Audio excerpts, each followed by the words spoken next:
राजा आणिक कुठले दळहाले.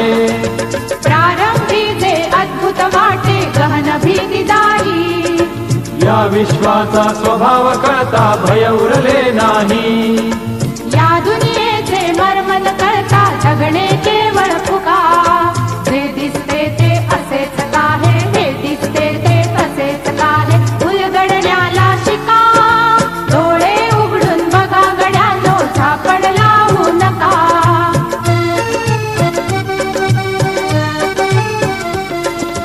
वाहून गेलेल्या पाण्याचा ढग बनतो तो कसा. बीज पेरता कसे उगवते पाऊस